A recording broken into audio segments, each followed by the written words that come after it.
હવે આપ સાંભળશો આકાશવાણી અમદાવાદના પ્રાદેશિક સમાચાર વિભાગ દ્વારા પ્રસ્તુત સેવા પર્વ શ્રેણીના 7મા અંકમાં સહકારથી સમૃદ્ધિને સાકાર કરતા ગુજરાતના સફળ સહકાર મોડેલ અંગે ચર્ચામાં ભાગ લઈ રહ્યા છે ગુજરાત રાજ્ય સહકારી યુનિયનના મુખ્ય કાર્યકારી અધિકારી રાજેન્દ્ર ત્રિવેદીજી અને આકાશવાણી અમદાવાદના સંવાદદાતા અપર્ણા ખોટ.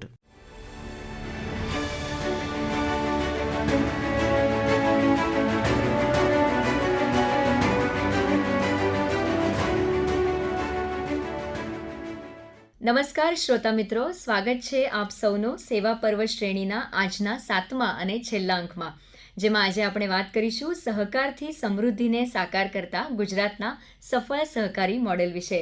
તો આવું આ મોડેલ જેણે માત્ર ગુજરાતને નહીં પરંતુ સમગ્ર દેશને એક નવી દિશા આપી છે, અને આ વિષય પર ચર્ચા કરવા આજે અમારી સાથે છે ગુજરાત રાજ્ય સહકારી સંઘના મુખ્ય કાર્યકારી અધિકારી રાજેન્દ્ર ત્રિવેદીજી. ખૂબ ખૂબ સ્વાગત છે સર આપનું આ કાર્યક્રમમાં. નમસ્કાર. સૌથી પહેલાં તો ગુજરાતને ઘણીવાર ભારતની સહકારી ક્રાંતિનું જન્મસ્થાન કહેવામાં આવે છે. તો સૌથી પહેલાં હું આપની પાસેથી જાણવા ઈચ્છું છું કે આ પ્રવાસ કેવી રીતે શરૂ થયો છે, અને અત્યારે આપણે વિચાર કરીએ તો શું કયા વિષયો છે કે કયા ક્ષેત્રો છે જેને આજે ગુજરાતમાં સહકારી ક્ષેત્રને આવરી લીધા છે? સહકારી ક્રાંતિની શરૂઆત જો કહીએ તો આઝાદી પહેલાં પણ ભારત દેશમાં, ઇવન ગુજરાતમાં પણ એના બીજ રોપાયા હતા. જ્યારે કાયદાકીય રીતે જો આપણે જોવા જઈએ તો 1889માં તમને વાત કરું કે 18મી સદીમાં બરોડાના મહારાજા ગાયકવાડ ત્રીજા જે થયા, એમના સમયમાં એ બહુ જ પ્રતિભાશાળી વ્યક્તિત્વ એમનું, અને એમણે બરોડામાં, વડોદરામાં એક અન્યોન્ય સહકારી મંડળી ઊભી કરેલી. અને ઇંગ્લેન્ડમાં 24/10/1844ના દિવસે રોસ્ડેલ ઇક્વિટેબલ પાયોનિયર સોસાયટી નામની એક મંડળી રજીસ્ટર થયેલી. એમાં 28 ભાઈઓ ભેગા થઈ એક પાઉન્ડ ભેગો કરી 28 પાઉન્ડથી એક નાનો ગ્રાહક ભંડાર શરૂ કર્યો અને નામ આપ્યું રોસ્ડેલ ઇક્વિટેબલ પાયોનિયર સોસાયટી. અને 1904માં સૌ પ્રથમ સહકારી પ્રવૃત્તિ આખા દેશની એક સમાન બની, અને એ પ્રવૃત્તિની નીચે 1904માં એક સૌથી પહેલા મંડળી રજીસ્ટર થઈ. એ મંડળી રજીસ્ટર મદ્રાસમાં થઈ ખેડૂતોને ધિરાણ આપવા માટેની. બરાબર. અને 1907માં ગુજરાતમાં દસકોઈ તાલુકાનું વિસલપુર ગામ, વિસલપુર ગામમાં વિસલપુર સેવા સહકારી મંડળીની સ્થાપના થઈ. બરાબર. એટલે કાયદાકીય રૂપે જોવા જઈએ તો 1907માં આપણે ગુજરાતમાં, 1904માં ભારત દેશમાં અને 1844માં આખા વિશ્વમાં શરૂઆત થઈ. બરાબર. જ્યારે આપણે ગુજરાતના સહકારી આંદોલનની વાત કરીએ ત્યારે દૂધ ક્ષેત્ર એ સૌથી પહેલાં નજરમાં આવે, અને અમૂલ જેવા આજે જે બ્રાન્ડ અને આખા વિશ્વમાં જે ગુજરાતની એક ઓળખ ઊભી છે, તો શું તમને લાગે છે કે કયા પરિબળો છે જે દૂધ સહકારી મંડળીની જે સફળતા છે એના માટે કારણીભૂત થયા છે? જ્યારે સહકારી પ્રવૃત્તિની શરૂઆત થઈ, હું તમને એમ કહીશ કે ગુજરાતની સહકારી પ્રવૃત્તિ અગ્રેસર રહી. એ એટલા માટે રહી, બીજા રાજ્યો પણ ગુજરાતને આજે અનુસરી રહ્યા છે, ગુજરાતની દિશા જોઈ રહ્યા છે કે સહકારી પ્રવૃત્તિમાં ગુજરાત શું કરી રહ્યું છે. તો ગુજરાતનું મોડેલ આપણે હાથ ધરીએ અને ગુજરાતના મોડેલ પ્રમાણે ચાલીએ. અહીં તમને સુગર ફેક્ટરીઓ પણ જોવા મળશે સહકારી ધોરણે. અહીં તમને ક્રેડિટ સહકારી મંડળીઓ પણ જોવા મળશે. ક્રેડિટ મંડળીઓમાં પાછા બે ભાગ, સરાફી સહકારી મંડળીઓ પણ જોવા મળશે, અને પગારદાર કર્મચારીઓની પણ ક્રેડિટ સોસાયટીઓ જોવા મળશે. બીજું તમે દૂધ ક્ષેત્ર જોવા જાઓ, આપણું મહિલા ક્ષેત્ર જોવા જાઓ, સેવા સંસ્થા આપણી 2 લાખ મહિલાઓ એની સાથે જોડાયેલી છે. મહિલાઓનું સશક્તિકરણ થયું છે એના દ્વારા. આપણી જંગલ મંડળીઓ જુઓ, આદિવાસીઓ સક્ષમ બન્યા છે. તો સહકારી પ્રવૃત્તિ ગુજરાતમાં તમામ ક્ષેત્રે, અર્બન બેંકો છે, આપણી ખેતી વિષયક મંડળીઓ, સેવા મંડળીઓ છે કે જે ખેડૂતોને ધિરાણ પૂરું પાડે છે, આપણી ડિસ્ટ્રિક્ટ બેંકો છે. તો આ બધા તમામ ક્ષેત્રે સહકારી પ્રવૃત્તિ અગ્રેસર છે. એના કારણે બીજા રાજ્યોના નજરમાં છીએ આપણે. એટલે આ મોડેલ, સહકારી મોડેલ એવું મોડેલ છે મેડમ કે છેક છેવાડાનો માણસ હોય ને એને પણ આત્મસન્માનથી જીવાડતી આ પ્રવૃત્તિ છે. એ આ મોડેલ છે કે દૂધ મંડળીનો વિકાસ થયો, ગામમાં સેવા સહકારી મંડળીનો વિકાસ થયો. એના કારણે સહકારી કાયદાની કલમમાં જોગવાઈ મૂકી છે, 70મી કલમ છે. જાહેર હેતુ માટેનું ફંડ દરેક મંડળીએ કાઢવું પડે. દર વર્ષે તમે નફો કરો એટલે 10% એમાંથી તમારે ફંડ જુદું મૂકવું પડે. ફરજિયાત. તમે 1 લાખનો નફો કર્યો હોય એટલે 10,000 રૂપિયા જુદા એ ફંડ ખાતે મૂકી દેવા પડે. એ તમે વાપરી ના શકો. હા, વાપરી શકો, પણ ક્યાં વાપરવાના? તમારા જાહેર હેતુ માટે વાપરવાના. જે જાહેર લોકોના ઉપયોગમાં આવે એવી વસ્તુઓમાં તમે એ રૂપિયા વાપરી શકો. એમાં બીજા કોઈની પરમિશન પણ લેવાની જરૂર નથી. બરાબર. એટલે આપણે દૂધ મંડળીની હમણાં વાત કરી તો એક વસ્તુ જે મને બહુ સ્ટ્રાઇક થાય કે જે બીજા રાજ્યોમાં કદાચ ના હોય, બ્રાન્ડિંગ. જે ગુજરાતની બધી જ નાની નાની સહકારી મંડળી જે આજે એક બ્રાન્ડની નીચે એકઠી થઈ છે અને વિદેશમાં કે ભારતમાં એક નામથી જે ઓળખાય છે, એના લીધે મને લાગે છે કે એક મોટો આપણે કહી શકીએ કે એક મોટી સફળતા છે ગુજરાતના મોડેલની. હા, એ હવે અમૂલની સ્થાપના થઈ ને, અમૂલના લીધે જ આજે તો એવું થઈ ગયું કે ભારત દૂધની રીતે પ્રખ્યાત થઈ ગયો. છેલ્લા 10 વર્ષથી વિશ્વમાં દૂધ ઉત્પાદન ક્ષેત્રે ભારત નંબર 1 થયું છે. હજુ કોઈ બીટ કરી નથી શક્યું એને. હવે એ બન્યો છે તો અમૂલ એના મૂળમાં છે, તો અમૂલ કેવી રીતે એ આગળ આવ્યું, તો એનું એક તમને બે વાત કરી લો બેન, કે અંગ્રેજોના સમયની વાત છે આ, કે જ્યારે આ સહકારી પ્રવૃત્તિનું માળખું આપણી પાસે નહોતું.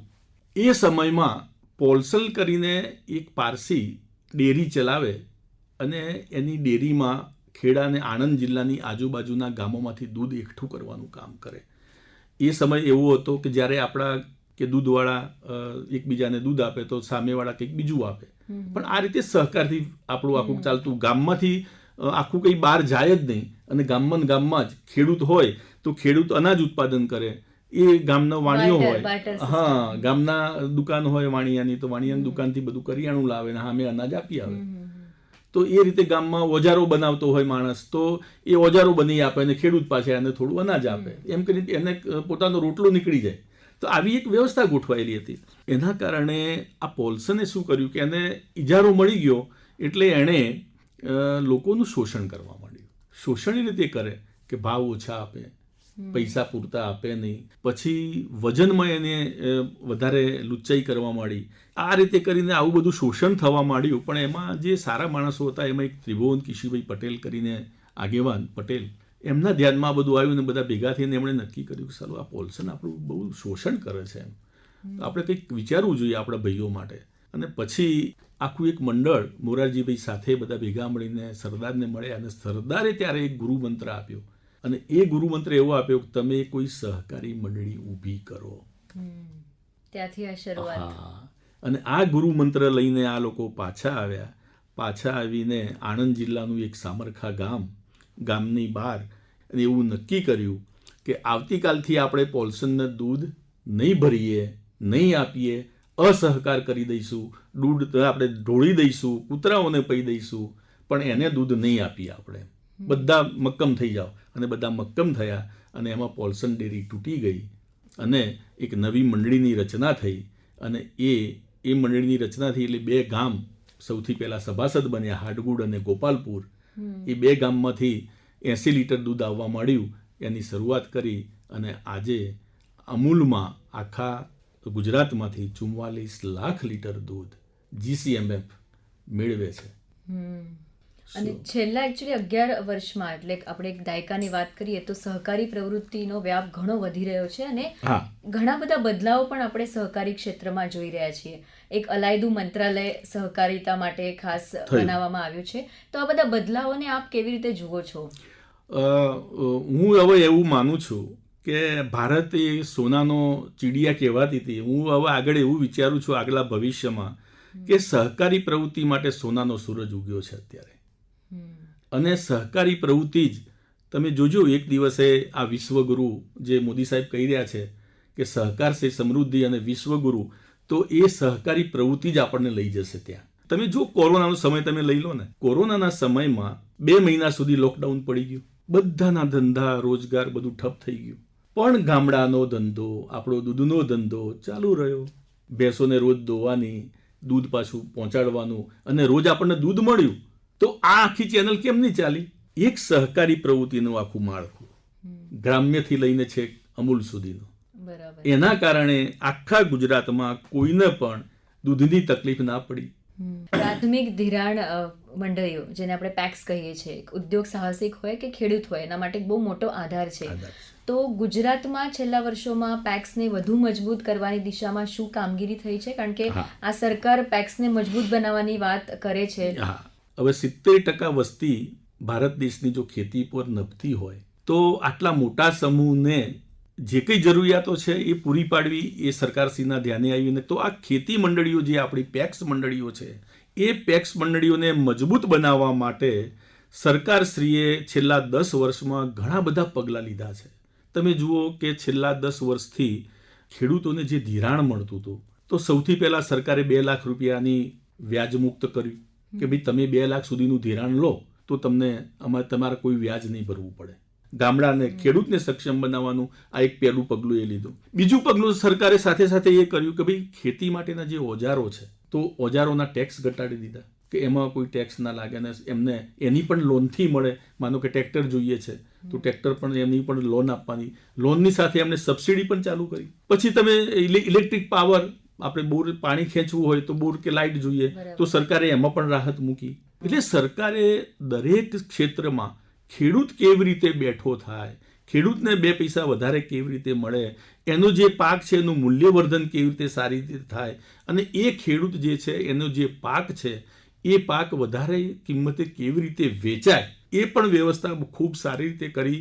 અને તમે જુઓ કે નેશનલ લેવલે 3 સંસ્થાઓ ખાસ કરીને ખેડૂતો માટે બનાવી એમણે, NCCL, NCOL અને BBSSL. આપણે આ સહકારથી સમૃદ્ધિની વાત કરીએ છીએ તો એનો જે સ્પષ્ટ જે આપણે કહી શકીએ સફળતા એ આપણને જિલ્લા સહકારી બેંકોમાં જોવા મળે. તો જિલ્લા સહકારી બેંકોની વાત કરીએ ત્યારે આપણા ગૃહમંત્રી અને સહકારિતા મંત્રી અમિત શાહજી ઘણી વખત એક વાત કરતા હોય છે કે સહકારના પૈસા સહકારમાં રહેવા જોઈએ અને એના માટે પાયલટ પ્રોજેક્ટની પણ ગુજરાતથી શરૂઆત થઈ છે. તો શું આ પ્રોજેક્ટ છે? હવે મેં આગળ તમને જે વાત કરી કે આપણી પાસે દૂધ મંડળીઓ સક્ષમ બની, આપણી અર્બન બેન્કો પણ સક્ષમ બની, ગામડાના ખેડૂતો સક્ષમ બન્યા. હવે મેં પહેલાં વાત કરી હતી એમ કે માનો કે એમની પાસે પૈસા આવ્યા તો એ પૈસા ક્યાં મૂકવા જાય? તો એ અત્યાર સુધી એવું બનતું કે પોતાની નજીકમાં, પોતાના ગામથી નજીક જે કોઈ બ્રાન્ચ હોય, એ કોઈ પણ બેંક, PUC બેંક હોય કે બીજી કોઈ બેંક હોય, કોઈ સરાફી પેઢી હોય કે સરાફી મંડળી હોય તો એ લોકો ત્યાં મૂકવા જતા હતા. પણ સરકારે એવો અભિગમ વિચાર્યો કે ભાઈ આપણા રૂપિયા છે સહકારના તો આપણા કામમાં કેમ ના વપરાય, કે આપણે જે રૂપિયા લઈએ અને એ રૂપિયા આપણા ત્યાં રાખીને આપણે કંઈ એમાંથી કમાઈએ નહીં પણ આપણે જે પૈસા પાછા એમના ઉપયોગમાં, ખેડૂતના ઉપયોગમાં વાપરીએ. તો સરકારે એ માટે કોઓપરેટિવ એમંગ કોઓપરેટિવ એ વિષય એમણે વિચાર્યો અને એ વિષય ઉપર એમણે નક્કી કર્યું કે એક જિલ્લો હોય તો એ જિલ્લામાં દૂધ સંઘ હોય, એ જિલ્લામાં બેંક હોય, અર્બન આપણી ડિસ્ટ્રિક્ટ બેંક હોય, એ જિલ્લામાં જે દૂધ મંડળીઓ છે, સેવા મંડળીઓ છે, બીજી જે સહકારી મંડળીઓ છે, એ તમામને એવું કીધું કે ભાઈ તમે તમારી પાસે જે ફાજલ નાણાં છે અથવા તો તમારા રોજિંદા વપરાશ માટેના જે ખાતા છે એ ખાતાઓ તમે ડિસ્ટ્રિક્ટ બેંકમાં ખોલાવો અને એ રૂપિયા ત્યાં મૂકો. હવે આનાથી બેન ફાયદો એટલો થયો કે સૌથી પહેલાં આમણે 2 જિલ્લા, આપણો બનાસકાંઠા અને પંચમહાલ જિલ્લો લીધો તો આ 2 જિલ્લામાં 990 કરોડ રૂપિયા બેંકોમાં ડિપોઝિટ વધી ગઈ. તો હવે 900 કરોડ રૂપિયા જો એક જિલ્લા લેવલની સંસ્થાને મળે તો એ ડિપોઝિટમાંથી કેટલું ધિરાણ કરી શકીએ એ જિલ્લા માટે આપણે, તો એ ખેડૂતોને આપણે પૂરું પાડી શકીએ ને. બરાબર, સીધો ફાયદો ખેડૂતો માટે છે. બરાબર. ખૂબ ખૂબ ધન્યવાદ સર આપનો. બહુ જ સરળ શબ્દોમાં આપે ગુજરાતનો જે સહકારી ક્ષેત્રનો વિકાસ છે અને અત્યાર સુધીનો જે પ્રવાસ છે એના વિશે અમારા શ્રોતાઓને માહિતગાર કર્યા. ખરેખર આમ કહીએ કે સહકારિતા એ માત્ર આર્થિક મોડેલ નથી પણ એક સામાજિક પરિવર્તન માટેનું એક પ્રેરણાદાયી વિચારધારા છે અને ગુજરાતના સહકારી મોડેલે તો વિશ્વમાં એક આગવી ઓળખ ઊભી કરી છે. તો આ જ ભાવનાથી આપણે આગળ વધીએ અને સહકારથી સમૃદ્ધિના આ યજ્ઞમાં દરેક સક્રિય ભાગીદારી નોંધાવે એવી આશા સાથે આ કાર્યક્રમ આપણે અહીં પૂર્ણ કરીએ છીએ. ખૂબ ખૂબ ધન્યવાદ સર. ખૂબ ખૂબ ધન્યવાદ.